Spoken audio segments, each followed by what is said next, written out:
കിട്ടി, ഒരു തിരുവനന്തപുരം മേയറെ കിട്ടി എന്നതുകൊണ്ട് ഒരു ചക്കക്ക് ഒരു മുയലിനെ കിട്ടിയത് എഴുതിയിട്ട് എല്ലാ ചക്കക്കും മുയലിനെ കിട്ടൂല. അതാണ് രാജഗോപാൽ MLA ആയെങ്കിലും പിന്നെ MLA ആവാൻ പറ്റിയില്ല. അപ്പൊ എന്താ മാർഗം? ഈ സ്വാമിമാർക്ക് എന്തിനാ ഇത്ര പൈസ?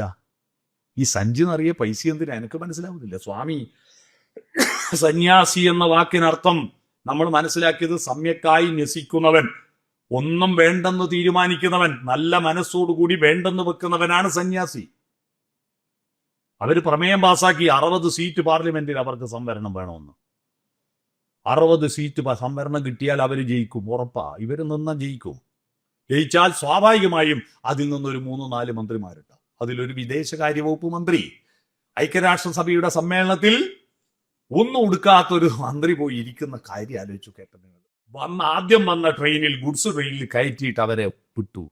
അതിൽ നിന്ന് ശ്വാസം മുട്ടി പടഞ്ഞ് നൂറുകണക്കിന് ആളുകൾ മരിച്ചു.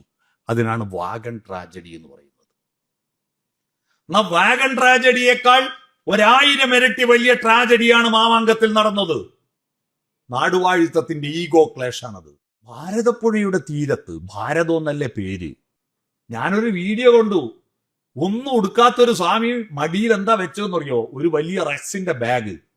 ഓരോ ആള് പോവുക, നമസ്കരിക്കുക, 100 കൊടുക്കുക, 500 കൊടുക്കുക, ബാഗിലിടുക, അനുഗ്രഹം കൊടുക്കുക. ഒരു അനുഗ്രഹത്തിന് 500. ഈ സ്വാമിമാർക്ക് എന്തിനാ ഇത്ര പൈസ? ഈ സഞ്ചി നിറയെ പൈസ എന്തിനാ? എനിക്ക് മനസ്സിലാവുന്നില്ല. സ്വാമി സന്യാസി എന്ന വാക്കിനർത്ഥം നമ്മൾ മനസ്സിലാക്കിയത് സമ്യക്കായി ന്യസിക്കുന്നവൻ, ഒന്നും വേണ്ടെന്ന് തീരുമാനിക്കുന്നവൻ, നല്ല മനസ്സോടുകൂടി വേണ്ടെന്ന് വെക്കുന്നവനാണ് സന്യാസി. അവര് പ്രമേയം പാസാക്കി 60 സീറ്റ് പാർലമെന്റിൽ അവർക്ക് സംവരണം വേണമെന്ന്.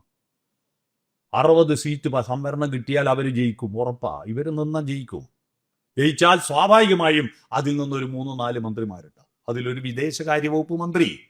ഐക്യരാഷ്ട്രസഭയുടെ സമ്മേളനത്തിൽ ഒന്നും ഉടുക്കാത്തൊരു മന്ത്രി പോയി ഇരിക്കുന്ന കാര്യം ആലോചിച്ചു. കേട്ടത് ഇവിടത്തേക്കാണ് നമ്മുടെ രാജ്യം പോകുന്നത്. ഇതൊക്കെ സംസ്കാരത്തിന്റെ ഭാഗമാണെന്ന് പറഞ്ഞ് അതെടുത്ത് തലയിൽ വെച്ച് നടക്കുകയാണ് നമ്മൾ കുറെ ആളുകൾ.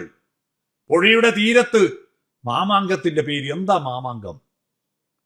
മാമാങ്കം എന്ന് പറയുന്നത് ചേരമാൻ പെരുമാള് നടത്തിക്കൊണ്ടിരുന്ന ഒരു പ്രധാനപ്പെട്ട ബൗദ്ധിക ചർച്ചാവേദിയായിരുന്നു.